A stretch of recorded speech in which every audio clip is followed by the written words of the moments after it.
Welcome to all of you. कैसे हैं आप सभी लोग। चलिए हम लोग आज मैथ का एक बहुत ही इम्पोर्टेंट टॉपिक शुरू करने वाले हैं। चैप्टर का नाम है रियल नंबर्स, वास्तविक संख्याएं।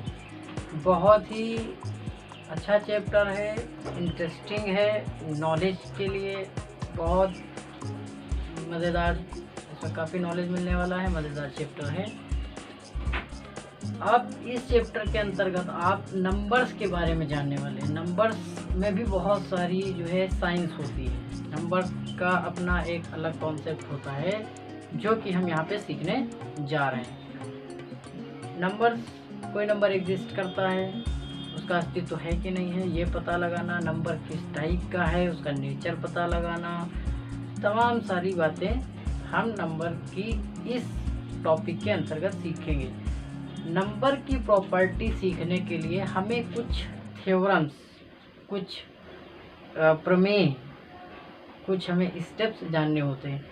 उसमें जो बहुत ही इम्पोर्टेंट एक थ्योरम है जिसको हम यूक्लिड डिवीज़न प्रमेय क्या बोलते हैं, यूक्लिड डिवीज़न थ्योरम बोलते हैं, वो आज हम सीखेंगे। ये क्या बताती है, ये थ्योरम ये बताती है कि अगर कोई एक नंबर है हमारे पास, वो एग्जिस्ट करेगा या नहीं करेगा उसके बारे में हमें पता लगाना। फॉर एग्जांपल हमें दो धनात्मक संख्याएं दी गई हैं, एक ए है और जो दूसरा है वो हमारे पास बी है। ए और बी कोई दो धनात्मक नंबर हैं, इनसे हमने एक संख्या बनाई a equals to b q plus r type की। ठीक है, जहाँ पे ये जो आर है अगर इसकी बात करें तो ये ज़ीरो से बड़ा या ज़ीरो के बराबर हो सकता है और बी से हमेशा क्या रहेगा, छोटा रहेगा। तो अगर ये शर्त फुलफिल हो रही है तो ये नंबर एग्जिस्ट करता है और ये पाया जाता है, ये वास्तविक है। तो इस चीज़ की मदद से हम बहुत सारे नंबर्स के बारे में पता लगाते हैं और ये जो है यूक्लिड विभाजन प्रमेय के द्वारा ही किया जा सकता है। इसका यूज़ करके, यूक्लिड डिवीज़न का यूज़ करके हम बहुत सारे मासा निकालते हैं, एचसीएफ निकालते हैं, हाईएस्ट कॉमन फैक्टर, और एलसीएम भी निकालते हैं, लघुत्तम समापवर्तक भी निकालते हैं, और नंबर्स एग्जिस्ट करेगा, स्क्वायर फॉर्म में करेगा कि नहीं करेगा, या सम में करेगा कि नहीं करेगा, या विषम नंबर होगा कि नहीं होगा, ये तमाम चीज़ें हम जो है इसी प्रमेय की मदद से करते हैं।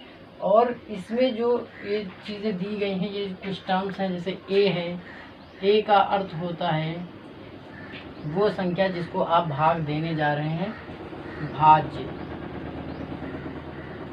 भाज्य होती है। और बी जो होता है वो भाजक होता है, जिससे भाग दिया जाता है, भाजक। आपके पास क्यू जो होता है वो भागफल होता है, और जो आपके पास आर है वो शेषफल होता है, शेषफल। आपने देखा होगा ऐसे लिखा जाता है, यहाँ पे ए लिखा होता है, यहाँ पे बी लिखा होता है, यहाँ पे आपका क्यू लिखा जाता है, और यहाँ पे जो भी सॉल्व होके कुछ आता है ये हमारा क्या होता है, आर होता है। तो ये इतनी सारी चीज़ें होती हैं ऐसे करके। ठीक है, तो आप समझ गए होंगे। और इसी से एक नंबर बनता है, और अगर ऐसा है तो नंबर एग्जिस्ट करता है, अदरवाइज नंबर एग्जिस्ट नहीं करता है। चलिए इस बात को समझने के लिए हम एक छोटा सा एग्जाम्पल का यूज़ करते हैं। एक एग्जाम्पल ले लेते हैं। मान लीजिए कोई एक नंबर दिया गया है हमारे पास। ठीक है, नंबर कुछ इस प्रकार से है कि उसमें आपको बताना है, कह रहा है कि कोई धनात्मक संख्या 4q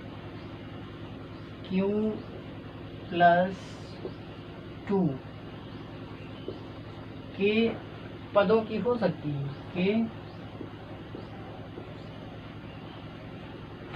या कोई नहीं, सभी धनात्मक संख्या, क्या सभी धनात्मक संख्या 4q + 2 के पदों की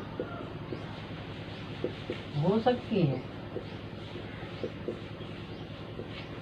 हो सकती है, ये है हमारा क्वेश्चन। ठीक है, तो करने के लिए हम यहाँ पे हमारा एक दिया है कि नंबर, सारे नंबर जितने भी धनात्मक नंबर होंगे सभी वो इस पद के होंगे। अब हमें ये चेक करना है, तो जब भी नंबर चेक करना है कि क्या सारे नंबर ऐसे होंगे या नंबर का स्क्वायर सब ऐसा ही होगा या नंबर का जो हम सम निकालेंगे, सम और विषम जो होता है वो ऐसा ही होगा, इस टाइप से कुछ आपको क्वेश्चन में दिया जाएगा कि इस प्रकार का होगा, तो आपको वहाँ पे चेक करना है, सत्यता की जांच करनी है।